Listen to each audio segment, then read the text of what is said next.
আপনার কি কখনো মনে হয়েছে আপনার কাছে সব আছে, টাকা, বাড়ি, সম্মান, তবুও বুকের ভেতরটা ঠিক কেমন যেন খাঁ খাঁ করছে?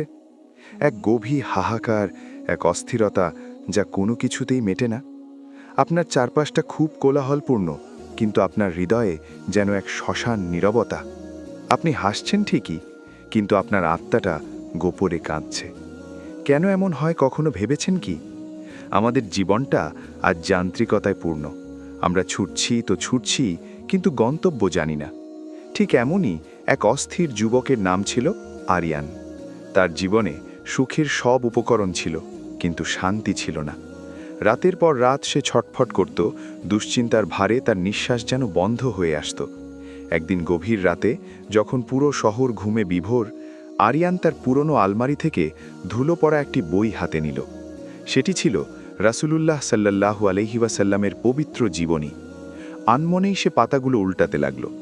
হঠাৎ তার চোখ আটকে গেল একটি ছোট্ট ঘটনায়। নবীজি সাল্লাল্লাহু আলাইহি ওয়াসাল্লাম কিভাবে রাতে ঘুমাতে যেতেন, কিভাবে তিনি মানুষের সাথে মুচকি হেসে কথা বলতেন। আরিয়ানের মনে হলো, আচ্ছা, আমি তো অনেক কিছুই চেষ্টা করলাম জীবনে সুখী হওয়ার জন্য।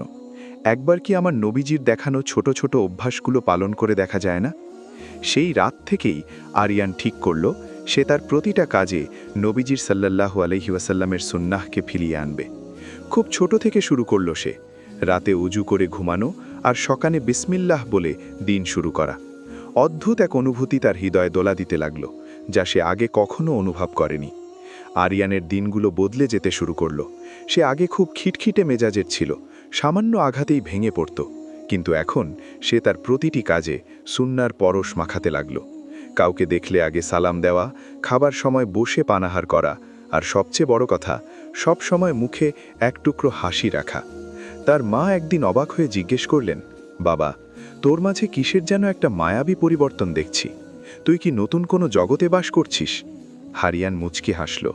সে অনুভব করল, নবীজির সাল্লাল্লাহু আলাইহি ওয়াসাল্লামের সুন্নাহ অনুসরণ করা মানে শুধু কিছু নিয়ম পালন করা নয়, বরং নিজের আত্মাকে এক জান্নাতি প্রশান্তিতে ভিজিয়ে নেওয়া। তার অফিসের সেই সহকর্মী যে তাকে সবসময় ঘৃণা করত, আরিয়ানের হাসি মুখ আর সুন্দর আচরণে একদিন তার পা জড়িয়ে ধরল। সুন্নার বরকতে আরিয়ানের চারপাশের মানুষগুলো তার প্রতি এক অদ্ভুত মায়া অনুভব করতে শুরু করল। নবীজি সাল্লাল্লাহু আলাইহি ওয়াসাল্লাম বলতেন, যে আমার সুন্নাহকে ভালোবাসল, সে মূলত আমাকেই ভালোবাসল। আরিয়ান বুঝতে পারল, আমরা আসলে শান্তির জন্য ভুল দরজায় কড়া নাড়ছি। আসল শান্তি তো লুকিয়ে আছে সেই মদিনার ওয়ালার দেখানো পথে। ধীরে ধীরে তার ঘরের অশান্তি দূর হল, তার ব্যবসায় বারাকা ফিরে এলো। তার অস্থির মনটা এখন যেন এক শান্ত দিঘির মতো স্থির। সে এখন বোঝে, যে হাত দিয়ে নবীজি সাল্লাল্লাহু আলাইহি ওয়াসাল্লাম খাবার খেতেন, যে পবিত্র জবানে তিনি কথা বলতেন, সেই পথ অনুসরণ করলে জীবন কতটা সুন্দর হতে পারে। প্রতিটি কাজ এখন আর শুধু কাজ নয়, ইবাদতে পরিণত হয়েছে। আরিয়ানের জীবন এখন এক সুবাসিত বাগানের মতো, যেখানে প্রতিটি সুন্নাহ যেন এক একটি সুগন্ধি ফুল। বন্ধুরা, গল্পটা এখানেই শেষ নয়। একদিন শেষ রাতে আরিয়ানের ঘুম ভেঙে গেল। সে অজু করে জায়নামাজে দাঁড়ালো। পুরো ঘর নিঝুম, শুধু ঘড়ির কাঁটার শব্দ শোনা যাচ্ছে। সিজদায় গিয়ে আরিয়ানের চোখ থেকে অঝরে পানি পড়তে লাগল। তার মনে হলো, হায়, এতগুলো বছর আমি কোথায় ছিলাম? আমার দয়াল নবীজি সাল্লাল্লাহু আলাইহি ওয়াসাল্লাম কত সুন্দর করে আমাদের জীবন সাজানোর পথ শিখিয়ে দিয়ে গেছেন, আর আমরা মরিচিকার পেছনে ছুটেছি। সিজদায় পড়ে সে ডুকরে কেঁদে উঠল। তার মনে হচ্ছিল, এই বুঝি তার প্রিয় নবীজি তার মাথার ওপর হাত বুলিয়ে দিচ্ছেন। উম্মতের জন্য যিনি সারা রাত কাঁদতেন, যার কদম মোবারক ফুলে যেত দাঁড়িয়ে থাকতে থাকতে, সেই নবীর সুন্নাহগুলো কি আমরা এভাবেই ভুলে গেলাম? আমাদের জীবনটা তো খুব ছোট, আজ আছি, কাল নেই। কিন্তু আমাদের কি ইচ্ছে করে না সেই জান্নাতে নবীজির সাথে থাকতে? একবার ভেবে দেখুন তো, কিয়ামতের সেই কঠিন দিনে যখন সবাই সবাইকে ভুলে যাবে, তখন আমাদের এই ছোট ছোট সুন্নাহগুলোই হবে আমাদের নাজাতের উসিলা। আজ আমরা ফ্যাশন খুঁজি পশ্চিমা জগতে, অথচ আমার নবীর প্রতিটি কাজ ছিল সর্বশ্রেষ্ঠ ফ্যাশন।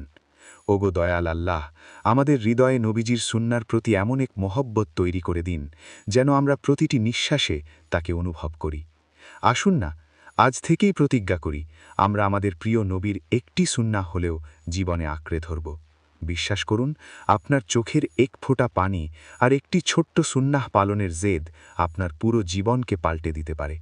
নবীজিকে ভালোবেসে একবার কি আপনার জীবনটা বদলে নেওয়া যায় না? শুধু একবার চেষ্টা করে দেখুন। শান্তি আপনার দরজায় এসে কড়া নাড়বেই, ইনশাআল্লাহ।